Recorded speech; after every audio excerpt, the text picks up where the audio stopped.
There comes a time in our lives when we have had enough stress and want to travel to learn more. But the fact is, we need more cash on hand. We long to travel and experience the globe, yet it drains our finances. We pay additional bills and dues for memberships. Where's my money? We question ourselves occasionally. Why don't you sit down and go through all your expenses? You may be wasting money on unnecessary stuff.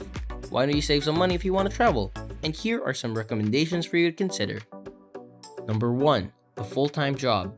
Sure, you want to work as hard as possible to earn as much money as possible when saving. A full-time job is the most straightforward way to accomplish that, having a schedule and working more than 35 hours per week. I find that time passes much more quickly when you work consecutive hours. It's less taxing and a reliable source of income that contributes the most to your savings.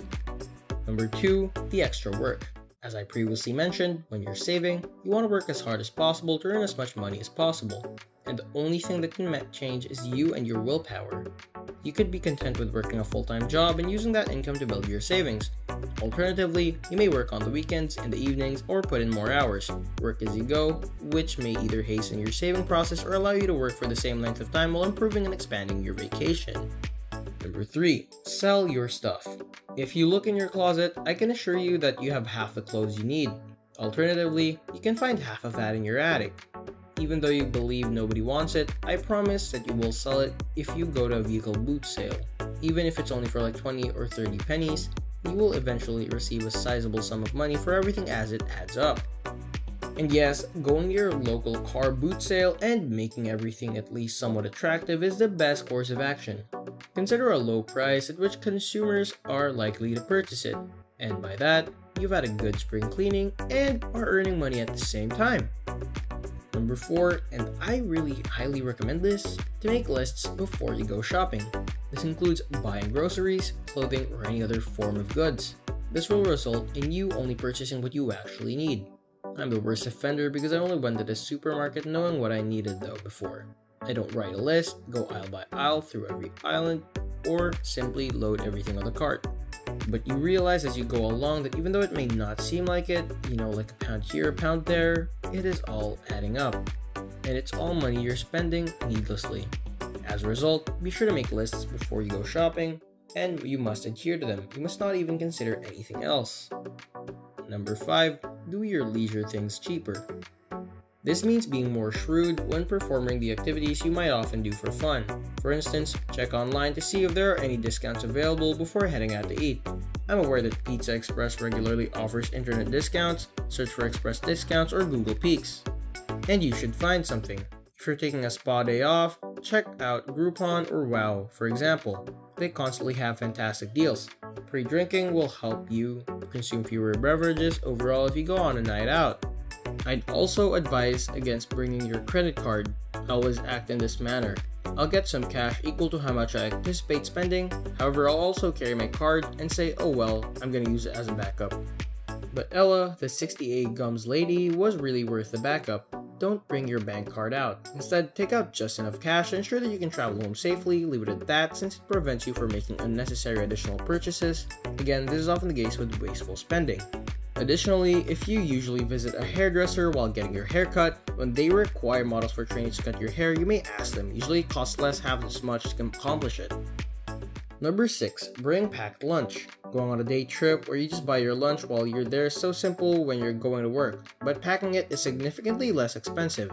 If you go to Starbucks every morning for your coffee, you can also get it with that. Consider the amount of money you are investing in that. Purchase a flask for yourself and carry coffee with you every morning. I realize it might be not as pleasant, but remember that you are conserving and not indulging. What is a wise course when switching from a paid lunch to a prepaid meal?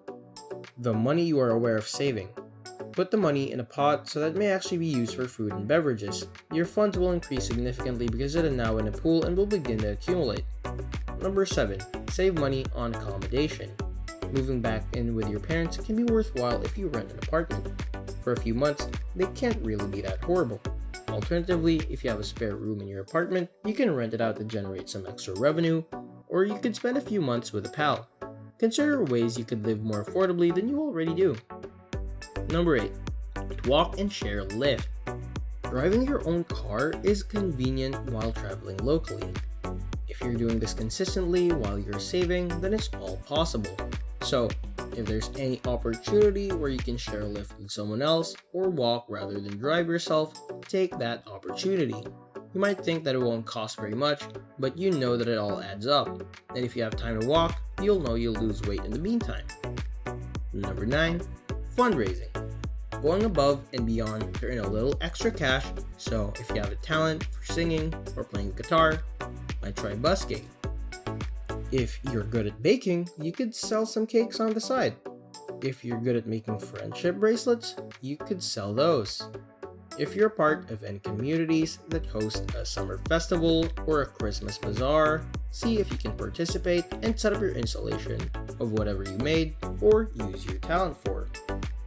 Number 10, this might be controversial, but quit that membership. Are you a member of a gym? Do you subscribe to any magazines? Are you signed up to receive those mediocre grace boxes? You might have some memberships or subscriptions that require regular payments from you. You aren't even conscious of it. See where your money is leaving by looking at your bank statements. If money is going there for any reason, whether you're aware of it or not, and you think, that is really unneeded, I don't even use it, then cancel it and stop doing it. There is always a way to unsubscribe. If you belong to a gym, I'm sure you're always thinking, oh, that's fairly hard too quickly, so you might take classes and other things. However, you can still work outside, run, or do anything else. Or buy some exercise gear, or invest in some equipment, and even do it at home. It might not be as opulent as your gym, for instance, but these are the costs associated with saving. And there you have it. These are the guidelines that I follow when I'm at home, working to save money for my upcoming epic backpacking trip. That is all I have for you people for now. By viewing these ideas, you can save enough money for your trip the following time, or you can set aside some of it for savings and investments. Come on, give yourself a break and enjoy your trip. But make sure you have enough money saved by adhering to some of my own advice on saving. And if you are going on a trip, I sincerely hope you enjoy your next adventure, and we'll see you in our next video. If you liked the video and or learned something from it, please do remember that in order to see more of these videos, you have to like, share, and subscribe. This is goodbye for now.